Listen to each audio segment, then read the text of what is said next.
મહાદેવ જય સોમનાથ જે આપણે દર્શન કરવા જઈએ છીએ મહાદેવના પણ આ વોલ્વોના ડ્રાઈવર કેતનભાઈ અને આ વોલ્વોના કંડક્ટર તેજસભાઈ સેવક હવે તેજસભાઈ અને કેતનભાઈ આ વોલ્વો બસ ના ડ્રાઈવર અને કંડક્ટર છે અને પેલા ડ્રાઈવર છે અને આ કંડક્ટર છે હવે તેજસભાઈ આ રૂટ અહીંયાથી કેટલા વાગે ઉપડે છે અડાજણ થી સવારે 8:30 કલાકે આપણે અહીંયા અડાજણ થી ઉપડીએ સુરત સેન્ટ્રલ થી 9 વાગે સુરત સેન્ટ્રલ થી 9 વાગે અને વાયા કયા સ્ટોપ છે તે જણાવો સુરત થી આપણે અંકલેશ્વર ભરૂચ બરોડા તારાપુર વટામણ પીપળી ધોલેરા ભાવનગર મહુવા તળાજા ઉના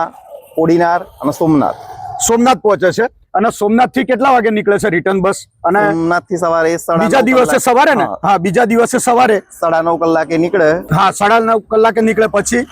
એ વાયા કોડીનાર ઉના રિટર્ન ના સ્ટોપ બધા આ સ્ટોપ છે બીજા રિટર્ન ના કેતનભાઈ તમે કઈ કોને કે આ બસમાં મુસાફરી કરવી તમે આટલા વર્ષોથી ડ્રાઇવિંગ કરો છો તો કેવું લાગે છે આ બસ આરામદાયક છે આમાં મુસાફરી કરવી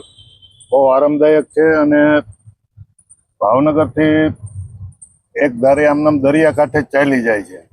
બોલો દરિયાકાંઠે ચાલી જાય છે આરામદાયક મુસાફરી છે તેજસભાઈ તમારું કઈ કેવું છે સોમનાથ દાદાના દર્શન કરવા માટે આનાથી સારી એવી બસ કોઈ બીજી છે જ નહીં આપણી જોડે તો મિત્રો મુસાફરી કરો અને આ મજા લો આનંદ લો તો મિત્રો જય જય ગરવી ગુજરાત કેતનભાઈ તેજસભાઈ ભાવિકાબેન જય જય ગરવી ગુજરાત।